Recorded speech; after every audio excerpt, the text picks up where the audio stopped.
Welcome to another exciting episode. Today, we're exploring the world of overcoming fear and taking risks.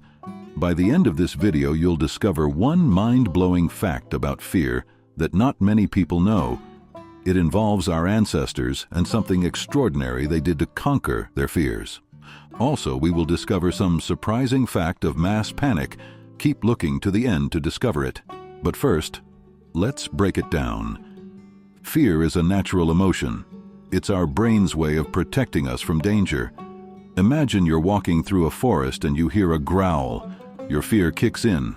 Heart races, adrenaline pumps, and you become hyper-aware of your surroundings. That's the classic fight-or-flight response in action. But here's where it gets interesting.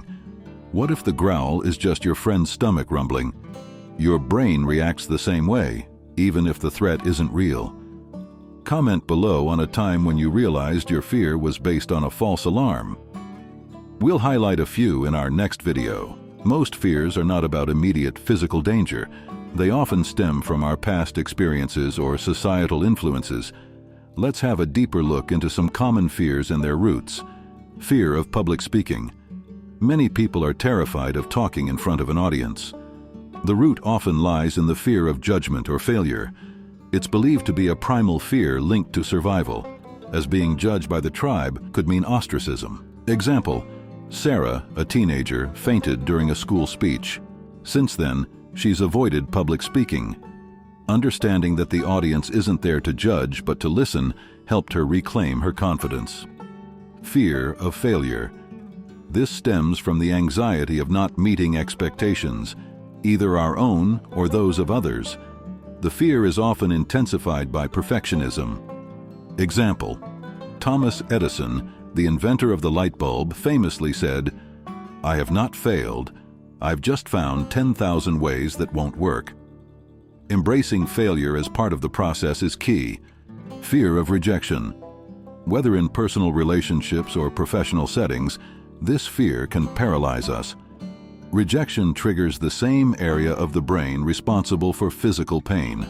Example, consider entrepreneurs like Steve Jobs who were fired from their own company but used rejection as a stepping stone to greater success. Taking risks can lead to incredible rewards. Here are a few reasons why taking risks is crucial. Personal growth. When we face our fears, we often discover new strengths and abilities. Example, climbing a mountain involves the risk of physical harm, but rewards you with immense personal achievement and confidence. Opportunities. Many of life's greatest opportunities require stepping out of our comfort zones. Example, moving to a new city for a job may seem daunting, but it could lead to career advancement and new experiences. Resilience. Each time we take a risk and survive, we become more resilient against future fears. Now let's talk about practical strategies to overcome fear. Acknowledge your fear. Admit that you're afraid. It's the first step to conquering it. Deep breathing. Controlling your breathing can help calm your body and mind. Try taking deep, slow breaths next time you're scared. Positive visualization. Imagine yourself succeeding. Visualizing a positive outcome can reduce the fear of the worst-case scenario. Small steps. Break down daunting tasks into smaller, manageable steps. Each small win builds confidence. Let's add a few more techniques to your toolkit. Mindfulness. Practicing mindfulness helps you stay grounded in the present moment, reducing irrational fears about the future. Facing fears gradually. Exposure therapy suggests facing your fear in small doses can help desensitize you to it. Support system. Lean on friends, family, or professional support. Sharing your fears can lessen their impact. Let's look at some inspiring examples. J.K. Rowling. Before Harry Potter became a household name, J.K. Rowling faced numerous rejections. She took the risk to pursue her passion for writing, even with all the no's. Elon Musk. Musk risked his fortune on SpaceX and Tesla. Both ventures faced significant challenges and near failures, but look where they are now. Here are two more examples to consider. Oprah Winfrey. Despite facing a troubled youth and numerous career setbacks, Oprah took significant risks to become one of the most influential media personalities in the world. Stephen King. The famous author had his first book, Carrie, rejected 30 times before it was published.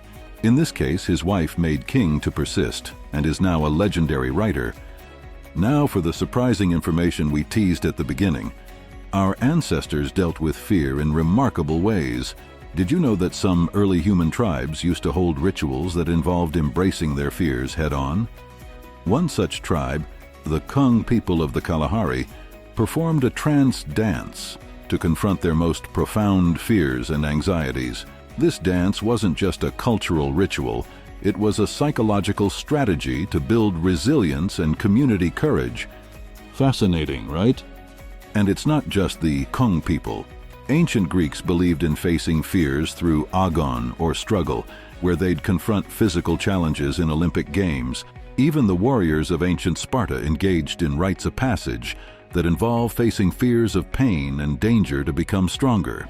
Stay tuned to learn the second and even more surprising fact at the end of the video. Let's take a look into the psychology behind fear and risk-taking. Amygdala's role in fear. The amygdala, a small almond-shaped structure in the brain, is crucial in processing fears. It's our brain's alarm system. When it senses danger, it triggers a fear response even before we consciously recognize the threat. Interesting fact, skydivers often describe the split-second delay between jumping out of a plane and the onset of fear.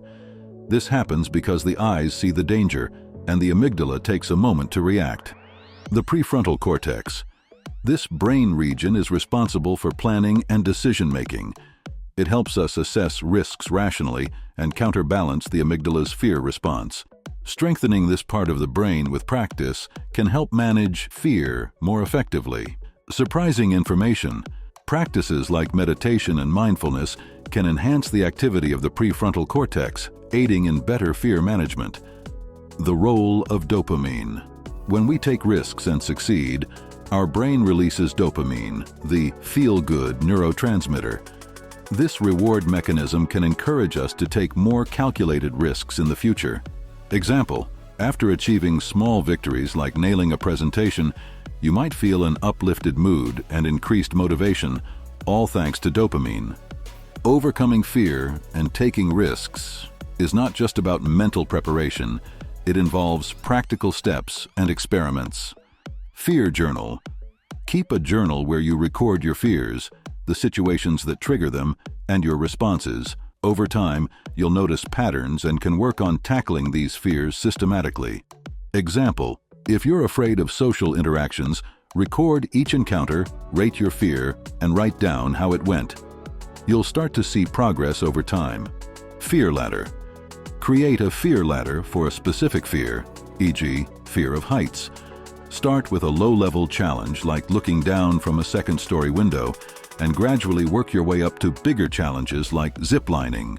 Success story. People with a fear of heights who have used the fear ladder method report significant improvements in their ability to handle heights comfortably. Seek feedback. Share your experiences with trusted friends or mentors. Their perspectives can offer you invaluable insights or encouragement to push further. Example, public speakers often review their performances with peers to identify strengths and areas for improvement. Fear is also heavily influenced by social and cultural factors. Let's explore. Cultural narratives. Different cultures have unique ways of dealing with fear. In some cultures, fear is seen as a weakness, while in others it's regarded as an opportunity for growth. Example, in Japan, the concept of gaman emphasizes enduring difficult situations with patience and dignity. This cultural attitude encourages facing fears rather than avoiding them.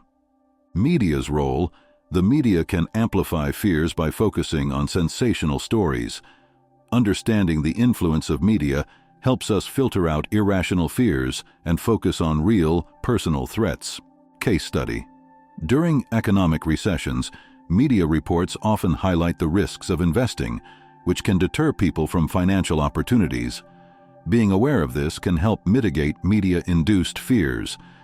Courage isn't the absence of fear, but the ability to act despite it. Here's the science behind cultivating courage. Courage in the brain. Research has shown that individuals who act courageously have heightened activity in their prefrontal cortices, helping them regulate fear responses better. Example: neuroscientific studies on soldiers and emergency responders reveal that training and repeated exposure to fear-inducing situations enhance their prefrontal cortex functioning, making them more resilient. Building courage through practice. Just like any other skill, courage can be developed through deliberate practice. Practical tip: start by setting small, achievable goals that challenge you slightly outside your comfort zone. Gradually increase the difficulty as you build confidence. Illustration: if you're afraid of rejection, start by making small requests or suggestions where a no won't have significant consequences, like asking for extra toppings on a burger. Each small success builds your courage for more significant challenges. Ancient societies had their methods for overcoming fear, and there's a lot we can learn from them. Beyond the Kung people's trance dance, let's explore another example: Stoic philosophy. Stoicism teaches the practice of imagining the worst-case scenario to reduce fear. This technique, called premeditatio malorum, helps individuals prepare mentally for potential challenges. Practice thereof: think of something you're worried about, and then calmly imagine the worst possible outcome. Accepting that outcome reduces its power over you. Example: Roman Emperor Marcus Aurelius used this practice to stay calm and rational during turbulent times. Modern applications. This ancient wisdom can be applied today in various areas like business, sports, and personal growth. Activity: create a fear-setting exercise where you outline your fear, the worst-case scenario, and steps to mitigate the risks.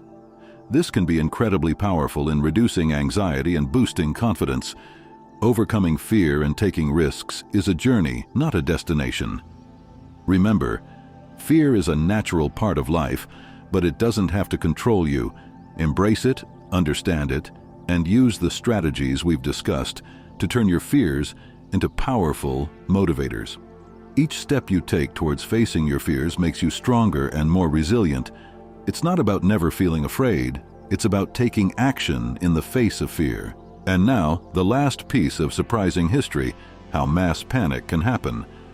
On October 30th, 1938, Orson Welles broadcast a radio adaptation of H.G. Wells' The War of the Worlds, presented as a series of realistic news bulletins.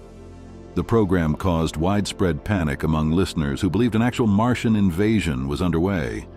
Despite disclaimers throughout the show, many missed them due to a competing program, leading to chaos and fear. Thousands of people reportedly fled their homes and jammed communication lines, seeking information. This incident highlighted the power of media to influence public perception and remains a legendary example of mass hysteria induced by modern communication technology. If you found this video helpful, make sure to give it a thumbs up, share it with your friends, and subscribe for more insightful content. And don't forget to comment below on what fears you're ready to overcome. Until next time, keep facing those fears and taking those risks. You've got this.